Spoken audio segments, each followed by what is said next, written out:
civilized and, help us to dig wells and fix bones and teach us language and all that malarkey. My reading on it is very much from these kinds of sources where people have a doubt about it, because why would these ancient races then be so bloodthirsty? Why would all the records be talking about an enormous war, a blood ritual? Why are we participating in these exactly kind of things today?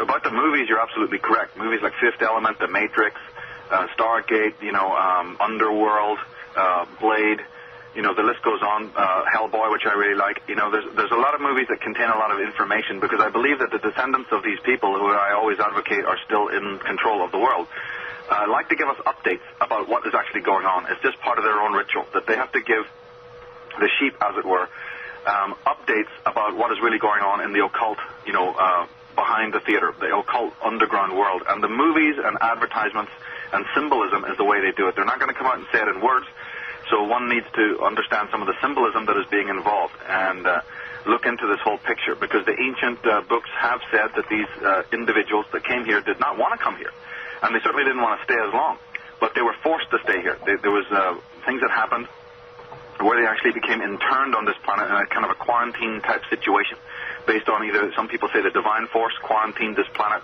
in order to keep their kind of evil machinations in. That's a religious rendering of the problem. Others say, no, it was the pursuers of these Nephilim characters who actually erected a barrier around our Earth in order to keep them in, and that for the last 11,000 years or more, they've been seeking to get out of this internment, in exactly the same way as the Book of Revelation talks about the great serpent being chained to the pit. Right. And in ancient mythologies, we have the same idea of being incarcerated. It's a very old mythological motif. Oh, okay. That number again is 800-960-2289. 800-960-2289. Call and speak with Michael Tsarion. The name of his book is Atlantis, Alien Visitation and Genetic Manipulation. You can go to his website. Also, that's terrascopes.com. Or you can go to our upcoming guest page, and you can click on a link there, and it'll take you to his website. Okay. I actually have a follow-up question to this. Basically, also pulling from the old sources, the old historical text. I mean, there are a lot of stories cross-culturally, if you will. I mean, in some respects, like the Quetzalcoatl myth, that it's a benevolent creature, but also you have the notion of dragons, for example, and the Epic of Gilgamesh, where Gilgamesh slays, and then could slay Tiamat, and Saint George, defeats the dragon. There are a lot of stories of these reptilian figures and humans, it seems like, general humans, that, go after them and hunt them down and try to attack them. What do you make of that? Yes, that can be read on all levels, because it's a worldwide myth. I always tell people that I treat the myths as reverently and as factually as most scientists would treat their own paradigms. And I think we all need to get our minds around that when we're reading stuff in the myths, apart from a little embellishment here and there, I believe we are meant to take those myths as very accurate. So when they're talking about the famous knight or the hero that in order to prove himself, he's got to go and knock on the door of some hideous monster and slay him so that he can wear the image of that, dragon on a shield, and all these medieval tales, and then going even further back to the Epic of Gilgamesh that you're talking about, and all throughout the world, you'll hear Indra, Indra having to go and fight the many-headed serpent. Right. Or what's his name? Hercules having to fight the seven-headed Hydra. Right. And all the rest of it. And where's all this coming from? Do you think our forefathers just sitting around the fire shooting the breeze with nothing better to do? And then they'd all come up with the same exact story all throughout the world? No. This is very much based on something that really happened. And it can be interpreted in psychological or physical context, and both would be right. I believe there was physical encounters with such beings up until very recently, in fact, where there were these beings, these hybrid creatures, and I mean the unicorn, the minotaur, the centaur, the siren, the dragon being, all of the above, I believe, existed physically. But then because, of course, that man now has alien DNA, the mythology of fighting the dragon could be interpreted also psychologically, that he is fighting the darker side of his own being. So both systems work. Both interpretations are right. But what has happened, is that most historians who deal with this information tend, for safety's sake, to always interpret it along the psychological grounds only, so that it's kind of safe. That, oh yes, this is just man's dark side, blah blah blah, and that fits in very well with the the religious idea that man is born in original sin and has to fight off the devil and the dragon. And they tend to downplay completely the fact that this may have been a physical phenomenon in the world. They were really to realize that the myths they're talking about physical phenomena. Yeah, they were really fighting dragons. Here's a question I have for you, Michael. You're from Ireland. Right. And I want to know about the leprechaun and fairy thing. Is that something that you believe existed at one time, still exists today? It's a remnant. It's what's called a relic, an old relic. I'm from actually Northern Ireland, Belfast, just to clear that up. Okay. You know, there's this north and the south, but... you're from the war-torn area, then? Yeah, from the Belfast city, which is very war-torn, exactly right. Okay.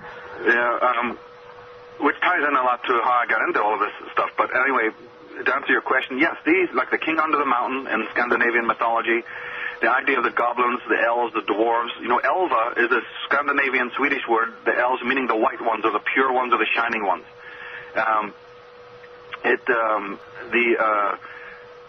All the terms that we find in these ancient mythologies refer to beings from under the earth.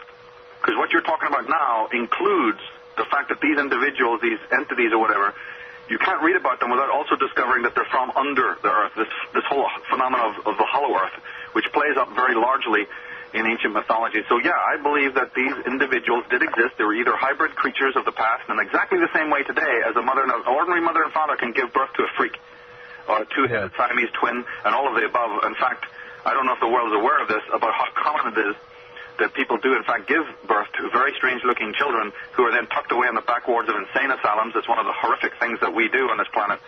And a lot of people are not aware of this and what goes on in hospitals and so on, but that's the side. The interesting thing is, yes, there are definitely throwbacks to genetic hybridization that are happening in this world.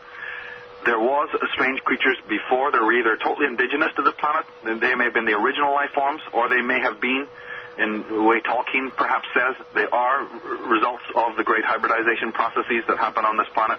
But you cannot disassociate them from hollow earth. Now, one final anecdote about hollow earth is that the word hollow is the word that gave rise to the word holy.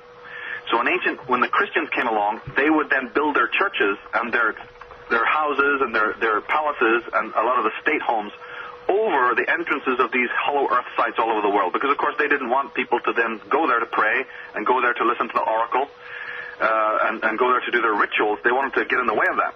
So and then people go, there's no such thing as hollow earth, we don't see any of these entrances. Well, of course you don't, because you're looking right at it, but you don't see it. You see a church or a cathedral or a stately home, and you don't realize what's under there. These people deliberately built over these places. So then in ancient times when they said, let's go to the hollow place, let's go to the hollow place, it then became later, let's go to the holy place. The holy, H-O-L-Y, is originally a throwback to the old hollow place where people used to go for counsel because they knew that's where the gods live. And if you're good enough, the oracle will come up and answer your problems and fix your wounds and tell you stories and all the rest of it. These are the old, patterns and cultures that the myths still talk about. That's true. You know, actually, I have a very quick story about this, giving birth to a freak. My mom used to work in the baby's ward at over there in Raleigh, Durham, quite a number of years ago, and she told me this rather disturbing tale of a mother that gave birth, no kidding, Scott, gave birth to this creature, and it was not a human creature. In fact, she said it reminded her of a frog. Like, the face was very flat, the fingers were webbed, I wouldn't say it had a greenish skin color, but I mean, it did not look human at all. Completely alien. And, you get in these backwoods of North Carolina, though. You never know. This is Raleigh, Durham, dude. Yeah. But, and the thing was, they took that creature away, and to tell you the truth, she never found out what became of it. She assumed that it had passed away because, there were other kind of miscarriages and, drug-related births that would create such things. But the NSA walked in on it. I don't know. I mean, no, the hospitals are run by the Knights Templars. Hospitals are 100% exclusively run by the Knights Templars. The Knights Templars were the ones who originally wore the white robes with the red cross on it. Right. Think about it. There's been enormous injustices taking place in this planet through hospitals, and they have a particular secret right that whenever a mother does give birth to a child, they either swap the child in exactly the same way as the Damien movie, the first movie. You have to watch that movie again with eyes because they let you know that they do that. We've actually got an actor, Marshall Cupp, from the new remake of The Omen. He's going to be on the show. Is it next week or the week after, Trent? It's it's either next week or the week after. He's I wonder. It'd be interesting to see if the new movie goes into this particular anecdote. Fascinating when the two characters, remember, were hunting for the child. They go to the Italian hospital, and in the movie they actually let you know subliminally that children are replaced. Yeah. Anyway, it was just an interesting little anecdote. Now, how does this tie in, Michael, to the idea of the Antichrist? I know that Clyde Lewis, who follows a lot of David Icke stuff, and does that with the whole reptilian agenda, the idea of a new world order? Do you believe that the Antichrist is someone that they're going to use or try to use, and do you believe that this person is already alive today? Well, no, I believe that the Antichrist is a throwback to an old, it's a very bad throwback. The word is terrible. It really is very misleading. But I think the original principle, outside of its religious context, was that it was to do with the elite, group of 9 or group of 30 or whatever of the original Nephilim, and perhaps their direct descendants in the bloodline of the dragon line, the controllers of the world, the people at the top of the pyramid. So I don't think Antichrist is kind of misleading because it brings you into all sorts of religious connotation, as if Christianity was the only coterie fighting these particular kinds of beings. That's very misleading, because evil in this world, as we are talking about in this show, and as I do in the book, is, we're talking 50,000 years ago, 11,000 years ago. My goodness, Christianity, Islam, Judaism, these things are recent in history. So how could then the birth of evil that we're talking about merely start with the birth of Jesus Christ or Muhammad? So one thing we have to get clear is that although we may be using Christian terminology that would be understood to the masses of the world who follow the 3 major religions, my goodness, the evil that we're talking about is many millennia older than that, and the contingent who's been fighting those forces is also older. We have a call. Hang on. Sorry. Hang tight a second, Michael. We've got a caller. Hello, caller. You're on World of the Unexplained. Where are you calling from? Florida. Florida. Okay. What's your question for Michael? Yeah, I wondered if you could elaborate a little bit about the event that took place, according to this book, about 13,000 years ago, having to do with women and the punishment that they're going through, and what kind of power they actually had back then. Yes, this is most important. Earlier when, Jay, you were asking me what distinguishes my work, the caller has brought up probably one of the most important aspects of it is the role of women, who, of course, have not held proper office and who've been segmented into this role as if they're non-technological and all the rest of it. And it goes back to the event of, to make it simple, the Garden of Eden story, the simplistic idea that Eve was blamed for the sins of mankind. And the true story of that, very briefly, is that the Eves were, in fact, the first rebel. When the Adams and Eves, and believe me, they weren't just 2 individuals. We're talking about a coterie here. We're talking about a race of slaves. It was the Eves that actually helped the Adams to move themselves out of the slavery of the Garden of Eden that the Atlantean warlocks had put them under.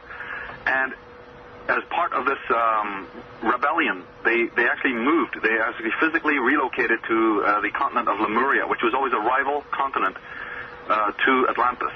And on that continent, that's where the great cults of power, the Wicca, and I would say that the female cults of power, where the female was also an initiator, the female held office, the female developed clairvoyant powers, the female was the one who also developed a lot of the healing powers that we still have today, the whole idea of herbs, and the grandmothers being interested in the herbs and the healing, all of these different cultures that, of course, Christianity was still rising up against these people in the Middle Ages.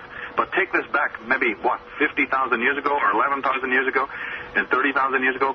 It's a whole different dynamic in which the females were the initiators and the keepers of the light, as well as these high Lemurians. And, of course, the whole subject of the female being downtrodden and kept to be marginalized originates from this particular time. And it's very important to the ruling coterie that women do not have, the same kind of office to discover what has been hidden from them and to kind of understand what kind of power that they have.